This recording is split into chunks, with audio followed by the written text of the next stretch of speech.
ભૂલી ગયા છો એનો હિસાબ તો અમે લઈશું અને લઈશું. આ ગુજરાત એનીથી ડબલ પાઇપલાઇન તો અત્યારે હાલે છે અને 9 ગણી પાઇપલાઇન લઈને આવ્યા છે. જવા દેવી છે? જવા દેવી છે? બધા મજામાં ને?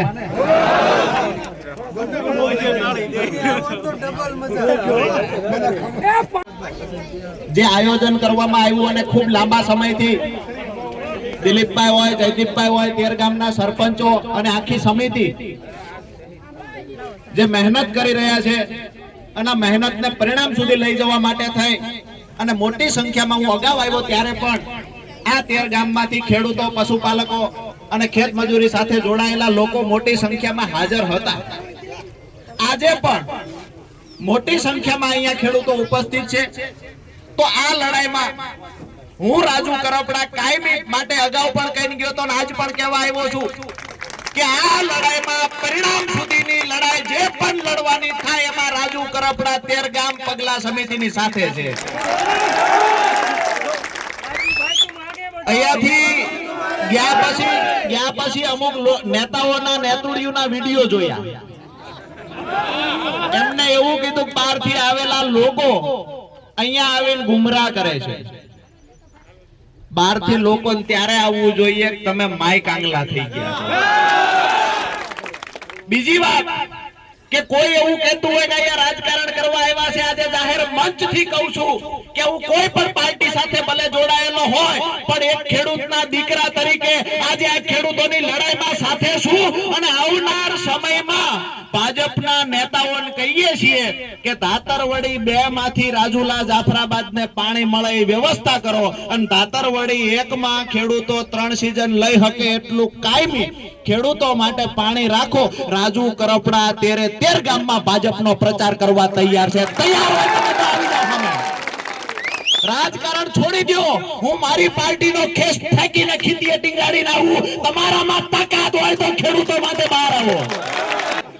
તમારે બાજુ હોય તો ભ્રષ્ટાચારના પૈસા લેવામાં 2 રોડના કોન્ટ્રાક્ટમાં વેચી લેજો પણ અમારા ખેડૂતોના પાણી ઉપર તમે રાજકારણ કરો છો, ભગવાન ક્યારે તમને માફ નહીં કરે. શબ્દો લખી રાખજો. આજે તમારા કોન્ટ્રાક્ટો માટે લાઈનોમાંથી જે તમને પૈસા મળે છે એના માટે થઈ અને આજે ખેડૂતોને ખેડૂતની માતાઓને તમે દુખી કરો છો. આવનારી પેઢી એની સાક્ષી હશે. જો તમે ખેડૂતોના હિતમાં વિચારજો, નહીતર ભગવાન મને બોલાવે છે દીકરીએ દીવો નહીં રહે. આ પરિસ્થિતિનું નિર્માણ થશે. તમે કરોડો રૂપિયા ભેગા કરી લેશો, કોના માટે કરશો? ખેડૂતોનું શોષણ કરીને પૈસા ભેગા કરશો. તમારી 50 કરોડ રૂપિયા 60 કરોડ રૂપિયા કમાવા માટે થઈ અને ખેડૂતોના જીવન જોડી સમાન સિંચાઈના પાણીમાંથી જે ખેડૂત પોતાનો પાક બચાવે છે, પોતે જે ઉત્પાદન લઈને પોતાનું ગુજરાન ચલાવે છે, પાણી ચોરી જવાના ધંધા તમે કરો છો ને ભગવાન ક્યારેય તમને માફ નહીં કરે.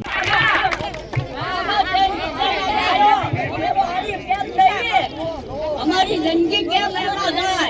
હવે દોષી વિચાર લાવીએ. અમે 3 રૂપિયા બંધારો માંડીના કોલ ખાઈને અમે મકાયો કેરામાં રોટલા કરી જેવી રીતે માડીએ વાત કરી કે ગઈ વખતની સભામાં હજારોની સંખ્યામાં ભીડ હતી તો આ ખેત મજૂરોને દાડિયા લાવ્યા હતા આવું કહેવામાં આવ્યું.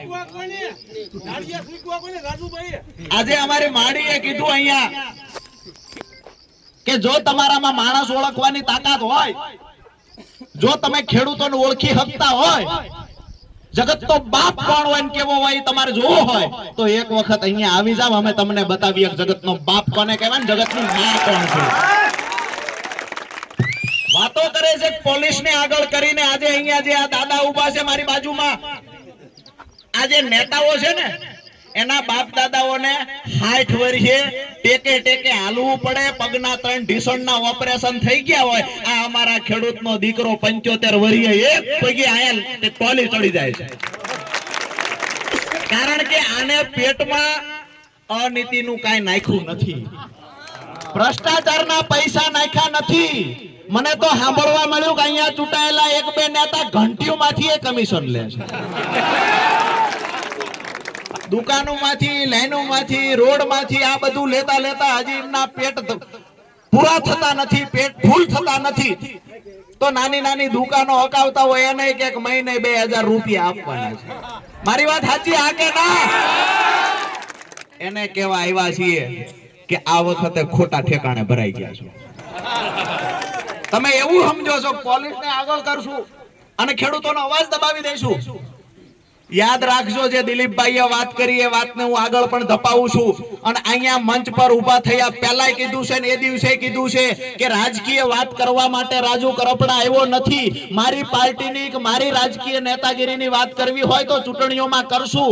આજે ખેડૂતોની લડાઈમાં સહભાગી થવા આવ્યો છું અને જે પાર્ટીના નેતાઓને ખેડૂતોના મત જોઈતા હોય એ આ લડાઈમાં સહભાગી થવા આવે. આ દાદા બોલવા ગયા એટલે એમને બોલતા બંધ કરી દેવામાં આવ્યા પ્રશાસન દ્વારા. એટલે એમના મોઢે પટ્ટી બાંધી દીધી. એટલે પ્રશાસન તંત્ર અને આ સરકાર ખેડૂત જ્યારે બોલવા જાય છે ને તો એને મૂંગા કરવાના પ્રયત્ન કરે છે ને એનું ઉત્તમ ઉદાહરણ પૂરું પાડવા માટે આ દાદાએ મોઢા પર પટ્ટી લગાવી છે. કહેવામાં આવે છે ખેડૂત પ્રધાન દેશ, કહેવામાં આવે છે કે અર્થવ્યવસ્થામાં મોટો એવો ફાળો ખેડૂતોનો છે.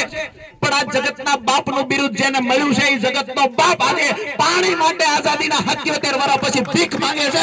શર્મિંદા થવું જોઈએ, સરકારે ડૂબી મરવું જોઈએ.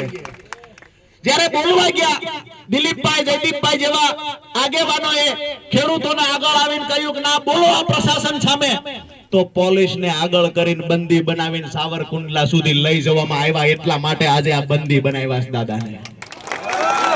ગામડે ગામડે બેનરો લાગશે, ભાજપના નેતાએ ગામમાં પ્રવેશ કરવો નહીં.